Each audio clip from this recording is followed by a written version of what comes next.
نحمده ونصلي ونسلم على رسوله الكريم أما بعد فأعوذ بالله من الشيطان الرجيم بسم الله الرحمن الرحيم ويوم نحشرهم جميعا ثم نقول للذين أشركوا مكانكم أنتم وشركاؤكم فزيّلنا بينهم وقال شركاؤهم ما كنتم إيانا تعبدون فكفى بالله شهيدا بيننا وبينكم إن كنا عن عبادتكم لغافلين هنالك تبلو كل نفس ما أسلفت وردوا إلى الله مولاهم الحق وضل عنهم ما كانوا يفترون. اور جس دن ہم ان سب کو اٹھائیں گے پھر مشرکوں سے فرمائیں گے تم اور تمہارے شریک اپنی جگہ ٹھہرے رہو تو ہم انہیں مسلمانوں سے جدا کر دیں گے اور ان کے شریک ان سے کہیں گے تم ہماری عبادت کرتے ہی نہیں تھے تو تمہارے اور ہمارے درمیان گواہی کے لیے اللہ کافی ہے. بے شک ہم تمہاری عبادت سے بے خبر تھے. وہاں ہر آدمی اپنے سابقہ اعمال کو جانچ لے گا اور انہیں اللہ کی طرف لوٹایا جائے گا جو ان کا سچا مولا ہے اور ان کے سارے گڑے ہوئے شریک ان سے غائب ہو جائیں گے. اس آیت کا اور اس سے بعد والی آیت کا خلاصہ یہ ہے کہ قیامت کے دن اللہ رب العالمین ساری مخلوق کو اٹھائے گا اور تمام مخلوق کو حساب کی جگہ میں اکٹھا فرمائے گا. پھر مسلمانوں کو اور مشرکوں کے درمیان اللہ رب العالمین جدائی ڈالے گا.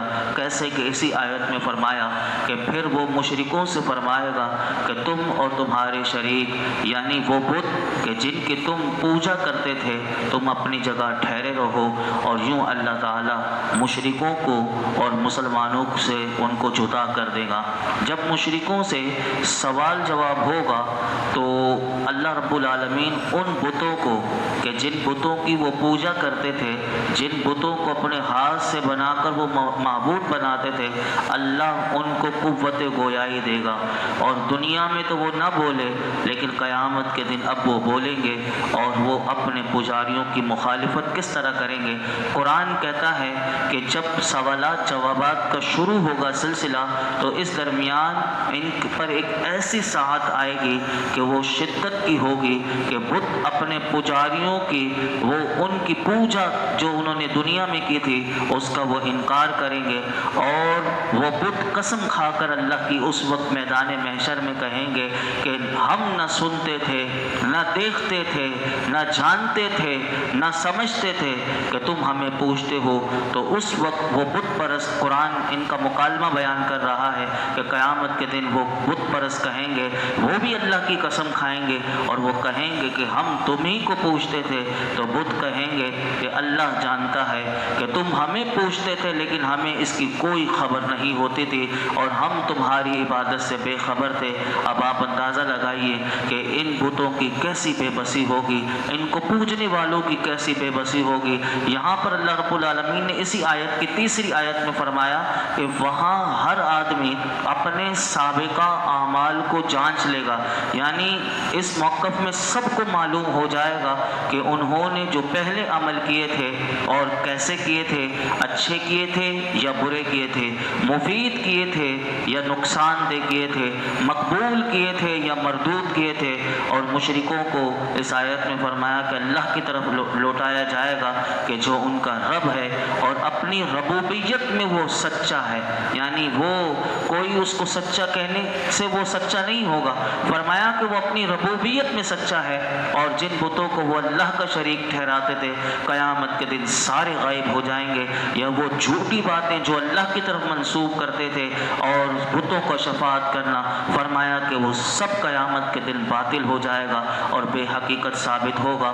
اب جو آیات شروع ہو رہی ہیں اب دیکھیے قرآن کا انداز دیکھیے کہ جو ہدایت لینا چاہے کس کس انداز سے اللہ رب العالمین کا کلام کتنا خوبصورت ہے کہ اس کی ہر آیت میں ایک نئے خوبصورت پیمانے سے سامنے دعوت دی گئی اور حق کی دعوت دی گئی کہ وہ اپنی دنیا میں اپنی آخرت کو سنوار لے ورنہ وہ جہنم کا ایندھن نہ بنے۔ اب جو آیات آ رہی ہیں آپ دیکھیے ہمیں بھی اپنے رب کی قدرت کا پتہ چلے گا اور ان مشرکوں سے بھی اللہ کیسا اپنے محبوب کے ذریعے کلام فرماتا ہے۔ سنیے، فرمایا قُلْ مَن يَرْزُقُكُم مِّنَ السَّمَاءِ وَالْأَرْضِ أَمَّن يَمْلِكُ السَّمْعَ وَالْأَبْصَارَ وَمَن يُخْرِجُ الْحَيَّ مِنَ الْمَيِّتِ وَيُخْرِجُ الْمَيِّتَ مِنَ الْحَيِّ وَمَن يُدَبِّرُ الْأَمْرَ فَسَيَقُولُونَ اللَّهُ فَقُلْ أَفَلَا تَتَّقُونَ وَذَلِكُمُ اللَّهُ رَبُّكُمُ الْحَقُّ فَمَاذَا بَعْدَ الْحَقِّ إِلَّا الضَّلَالُ فَأَنَّىٰ تُصْرَفُونَ۔ تم فرماؤ آسمان اور زمین سے تمہیں کون روزی دیتا ہے؟ یا کان اور آنکھوں کا مالک کون ہے؟ اور زندہ کو مردہ سے اور مردے کو زندہ سے کون نکالتا ہے؟ اور کون تمام کاموں کی تدبیر کرتا ہے؟ تو اب کہیں گے اللہ۔ تو تم فرماؤ تو تم ڈرتے کیوں نہیں؟ یہ تو اللہ ہے جو تمہارا سچا رب ہے، پھر حق کے بعد گمراہی کے سوا اور کیا ہے؟ پھر تم کہاں پھیرے جاتے ہو؟ اس آیت میں اللہ رب العالمین نے مشرک کے مذہب کے باطل ہونے اور اسلام کے حق ہونے پر ایک زبردست دلیل اللہ رب العالمین نے واضح فرمائی اور اپنے محبوب سے فرمایا کہ محبوب آپ ان مشرکوں سے پوچھو کہ آسمان سے بارش برسا کر زمین سے سبزہ اگا کر تمہیں روزی کون دیتا ہے؟ اور کہا کہ یہ تمہیں حواس کس نے دیے؟ یعنی یہ دو حواس جو ہیں یہ سب سے زیادہ قیمتی ہیں، اور جمعے کے دن ہماری گفتگو 2 جمعے سے یہی چل رہی ہے کہ انسانی حواس کا صحیح استعمال کیسے کر سکتے ہیں۔ اس میں سے میں نے پہلا حواس یعنی آپ کے سامنے رکھا تھا۔ قرآن کہتا ہے کہ محبوب ان سے پوچھئے کہ تمہیں حواس کس نے دیے کہ تم کان سے جو سنتے ہو اور آنکھوں سے جو دیکھتے ہو، آفات کی کثرت کے باوجود کان اور آنکھ کو لمبے عرصے تک کون بچا کر رکھتا ہے؟ حالانکہ قرآن بتا رہا ہے تم غور تو کرو، آنکھ ہو یا کان ہو یہ اتنے نازک ہیں کہ ذرا سی چیز اگر انہیں چاہے تو نقصان پہنچ سکتا ہے۔ یعنی آپ دیکھ لیں کہ کتنی یہ آنکھ سڑتی نہیں، یہ کان بیکار نہیں ہوتا، یعنی معمولی سی چیز بھی اگر اس کو کوئی لگ جائے، کان کا پردہ کتنا نازک ہوتا ہے اور آنکھ کتنی نازک ہے۔ قرآن کہتا ہے کتنی آفاتیں آتی ہیں، اس کی کثرت کے باوجود بتاؤ تو صحیح کہ یہ کان اور آنکھ کو لمبے عرصے تک کون محفوظ رکھتا ہے، حالانکہ یہ اتنے نازک ہیں کہ ذرا سی چیز انہیں نقصان پہنچا سکتی ہے۔ اور یہ تو بتاؤ کہ زندہ کو مردہ سے یعنی انسان کو نطفے سے، اب یہ زندہ کو مردہ سے، اب انسان زندہ ہے، اس سے جو نطفہ نکلتا ہے وہ مردہ ہے۔ قرآن پوچھتا ہے کہ زندہ سے مردہ کو یعنی انسان کو نطفے سے، پرندے کو انڈے سے کون نکالتا ہے؟ یعنی پرندہ زندہ ہے لیکن اس میں سے انڈا نکلتا ہے مردہ، تو کہا کون نکالتا ہے؟ پھر قرآن کہتا ہے یہ بتاؤ کہ مردہ کو زندہ سے یعنی ایک نطفہ ہوتا ہے جو وہ اسی سے اللہ زندہ بنا دیتا ہے، یعنی پورا انسان بناتا ہے۔ قرآن کہتا ہے اسی طرح انڈے کو پرندے سے کون نکالتا ہے؟ انڈا مردہ ہے، اسی میں سے اللہ زندہ نکال دیتا ہے پرندہ۔ اور قرآن پوچھتا ہے کہ بتاؤ ساری کائنات کے تمام کاموں کی تدبیر کون کرتا ہے؟ محبوب ان سے پوچھئے تو یہ آپ کے سوالات کو سن کر وہ کہیں گے کہ بے شک ان چیزوں پر قدرت رکھنے والا اللہ ہے۔ جب وہ اللہ کی قدرت کاملہ کا اعتراف کر لیں تو محبوب ان سے فرماؤ کہ جب تم اللہ کی ربوبیت کا اعتراف کرتے ہو تو پھر تمہارے پاس اتنی بھی عقل نہیں کہ تم بتوں کی عبادت میں اس کو اس کا شریک ٹھہراتے ہو، اور اللہ کے عذاب سے ڈرتے کیوں نہیں؟ حالانکہ تم جانتے ہو کہ یہ بت نہ نفع دیتے ہیں نہ نقصان پہنچا سکتے ہیں، کسی امور میں کسی چیز پہ قدرت نہیں رکھتے، بلکہ اگر تم ان کی عبادت کرو بتوں کی تو یہ تمہارا بیڑا غرق کر دیں گے۔ اور بیڑا غرق کیا کریں گے؟ یعنی تم ان بتوں کی عبادت کر کے تم شرک کرو گے، اور شرک کرو گے تو یہ بت تمہیں جہنم تک پہنچا کے آ جائیں گے۔ یعنی کتنے زبردست دلائل سے قرآن سمجھاتا ہے، اور اور اسی آیت میں فرمایا فَذَلِكُمُ اللَّهُ، تو یہ اللہ ہے جو ان تمام چیزوں کو انجام دیتا ہے، آسمان زمین زندگی موت سب کا مالک، اور سب کو رزق اور عطا کرنے پر قدرت وہی رکھتا ہے، تو وہی تو اللہ سچا رب ہے، وہی عبادت کا مستحق ہے، نہ کہ یہ ناکارہ اور خود ساختہ بناوٹی بت۔ اور جب ایسے واضح و قطعی دلائل سے ثابت ہو گیا تو اب بتاؤ کہ مستحق عبادت کون؟ تو اللہ ہی عبادت کے لائق ہے، اور سارے معبود جن کو تم مانتے ہو وہ باطل ہیں۔ جب تم نے اس کی قدرت کو پہچان لیا اور اس کی کار سازی کا اعتراف کر لیا، پھر بھی تم حق قبول کرنے سے کیوں اعراض کر رہے ہو؟ کذالک حقت، اب ان کا فیصلہ بتایا کہ جو نہیں قبول کرتے، اب اگلی آیت میں بتایا کذالک حقت کلمۃ ربک علی الذین فسقوا انہم لا یؤمنون، یوں ہی نافرمانوں پر تیرے رب کے یہ کلمات ثابت ہو چکے ہیں کہ وہ ایمان نہیں لائیں گے، کہ یعنی جس طرح یہ مشرکین حق سے گمراہی کی طرف پھیر دیے گئے، اسی طرح اللہ کے علم ازلی میں اس کا جو حکم اور قضا تھی وہ ان لوگوں پر ثابت ہو چکی کہ جنہوں نے اپنے رب کی اطاعت کی بجائے اس کی نافرمانی کی اور اس سے کفر کیا اور اس کی وحدانیت کی تصدیق نہ کی اور اس کے رسول کو نہ مانا، تو یہ سب کے سب یعنی یہ اللہ رب کی بات سے مراد یعنی ان کی تقدیر میں یہ لکھا ہوا ہے کہ یہ ایمان نہیں لائیں گے، اور یہ وہ لوگ ہیں کہ جن کے بارے میں اللہ کہتا ہے لَأَمْلَأَنَّ جَهَنَّمَ، پھر میں ان سب سے جہنم کو بھر دوں گا۔ اللہ ہمیں پناہ عطا فرمائے۔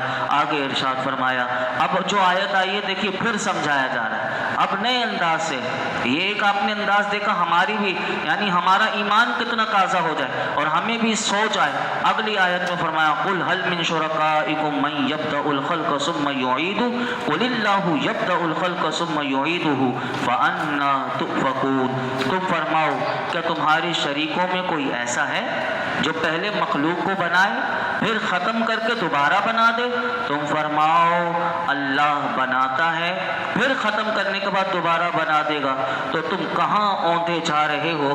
یعنی اس آیت میں اللہ نے ایک اور دلیل یعنی شرک کے بطلان پر اللہ نے اور توحید کی حقیقت پر ایک زبردست دلیل دی کہ محبوب آپ ان کو یہ کہیے کہ بتاؤ کہ چلو تمہیں نئے انداز سے سمجھاتے ہیں کہ یہ جو بت ہیں جنہیں تم معبود بناتے ہو، ان بتوں میں سے کوئی ایسا بھی ہے کہ جو بغیر کسی مثال کے خود ہی مخلوق کو پیدا کر لیتا ہو اور پھر موت کے بعد انہیں دوبارہ بنا دے؟ تو اس کا جواب ان کی طرف سے ایسا ہی آئے گا، کیونکہ یہ مشرکین بھی جانتے ہیں کہ پیدا کرنے والی ذات صرف اللہ کی ہے اور بتوں میں نہ پیدا کرنے کی قوت ہے نہ قدرت ہے، یہ بات کو مانتے ہرگز نہیں۔ تو فرمایا کہ جب بت کچھ نہیں کر سکتے اور اللہ ہی سب کچھ کر سکتا ہے، اور وہ پہلی مرتبہ بنانے پر بھی آپ دیکھ لیجئے جس انسان کو اللہ نے بنایا کیا خوب بنایا کہ کروڑوں اربوں انسان دنیا میں موجود ہیں، کسی ایک بندے کا فنگر پرنٹس دوسرے سے نہیں ملتا، یعنی انگوٹھے کا نشان دوسرے سے نہیں ملتا، تو باقی پورے وجود کا تو کیا میرے رب کی شان ہے کہ کسی ایک سے میچنگ صرف انگوٹھا نہیں ہوتا کہ کسی کا فنگر پرنٹ دوسرے سے میچ نہیں ہوتا، تو وہ رب جو ہے وہ بغیر مثال کے بغیر نمونے کے سب کچھ بنانے والا ہے۔ پھر انسان مر کر قبر میں چلے جاتا ہے، قبر میں مٹی ہو جاتا ہے، لیکن فرمایا محشر کے میدان میں دوبارہ پیدا کرنے پر بھی وہی قادر ہے، تو پھر تم کہاں الٹے پھرے جا رہے ہو؟ ایسی روشن دلیل قائم ہونے کے بعد بھی تم کیوں راستے منحرف ہو رہے ہو؟ اللہ رب العالمین ہم سب کو قرآن حکیم کا اور مزید فہم عطا فرمائے اور اس میں غور و فکر کی توفیق عطا فرمائے، اس کی برکتیں اس کی رحمتیں ہمیں اللہ رب العالمین عطا فرمائے۔ الحمدللہ رب العالمین والصلاة والسلام علی سید الانبیاء والمرسلین وعلی آلہ واصحابہ اجمعین۔ کہ اللہ پاک ہم سب کا نماز عشاء ادا کرنا، درس قرآن دینا، درود پاک پڑھنا اپنی بارگاہ میں قبول فرما۔ رب کریم درس قرآن دینے میں کوئی غلطی کوتاہی و معاف فرما، اپنی بارگاہ میں شرف قبولیت عطا فرما، ہمیں اخلاص کے ساتھ رب کریم جس طرح قرآن حکیم کو سمجھنا چاہیے اور سمجھانا چاہیے وہ سمجھنا سمجھانے کا سلیقہ عطا فرما. ہم سب کو قرآن حکیم کا قدردان بنا دے. اللہ اس کی قدر عطا کر دے. اللہ اس کی قدر عطا کر دے. اس کی شب و روز تلاوت کی توفیق دے دے. اس کی یا اللہ برکتیں رحمتیں عطا کر دے. یا اللہ ہم سب کو رزق میں برکتیں عطا فرما. مولا کریم ہماری غیبی مدد فرما. اللہ ہم سب کی غیبی مدد فرما. ہمیں ہر قسم کے شریروں کے شر سے بچا لے. یا اللہ ہمارے اندر منافقت ہو یا اللہ ہماری منافقت کو دور فرما دے. ہمیں منافقوں سے محفوظ فرما. آج تک جتنی دعائیں کی ہیں آئندہ کریں گے سب دعاؤں کو قبول فرما. اس درس قرآن میں یا اللہ یہ جتنے حاضرین موجود ہیں جس کے دل میں جو مراد ہو یا اللہ قرآن پاک کی برکت سے سب کی مرادوں کو پورا فرما. وصلی اللہ تعالی علی خیر خلق محمد وعلی آلہ واصحابہ اجمعین.